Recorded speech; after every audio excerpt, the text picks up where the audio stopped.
my name is Dora. At dahil nangati na naman nga ang aking mga paa, tara at samahan nyo na naman akong gumala. At nagkayayaan nga lang magkape ang pamilyang hindi nagkakamali. Dahil kaming lahat nga ay puro may tama. Pero hindi pa nga kami nakakalayo, ay nakita ko na nga itong napakagandang view. Kaya napasigaw nga ako ng, "Stop the car, kuya!"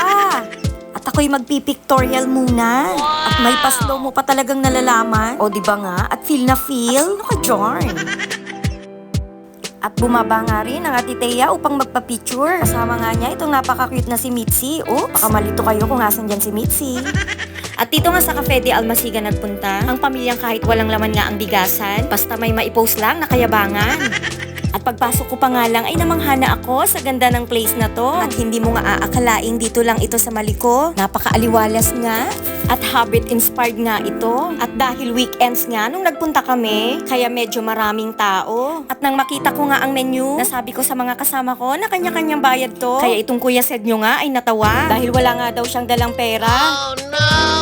Kaya ang sabi ko nga sa kanya ay magtinapay na lang siya. Napapaisip nga tuloy ako kung tama ba ang naging desisyon ko na isama nga ang mga ito. May maipopost nga akong story sa IG pero uuwi naman akong pulube.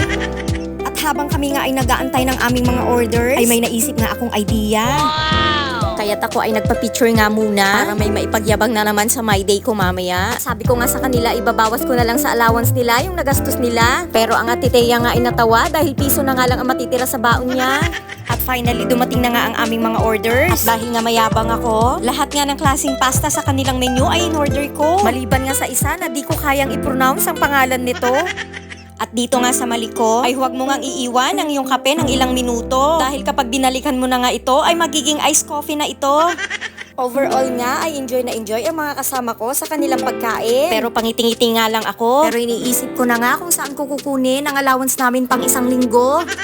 At pagkatapos nga namin kumain, ay in-explore naman namin ang kanilang place. Napakalawak nga dito. At ang una nga namin pinuntahan ay dito sa rooftop. Perfect spot nga ito para sa katulad mong mahangin. Ay kapag gusto mo palang magpahangin. At mula dito nga ay matatanaw mo din itong magandang tanawin.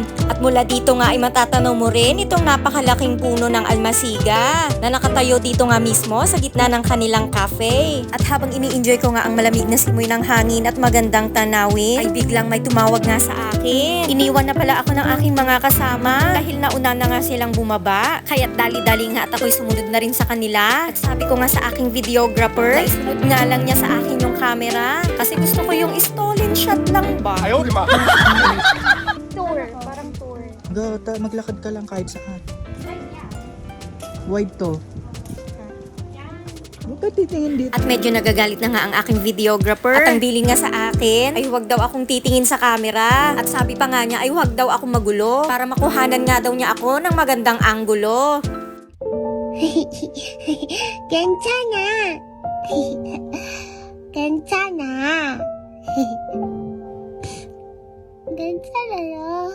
Medyo natatawa nga ako sa ginagawa ko. Dapat daw kasi ay seryoso. Hagod sa buhok, emote-emote ng konti, tapos titingin nga sa malayo. O diba nga? At perfect!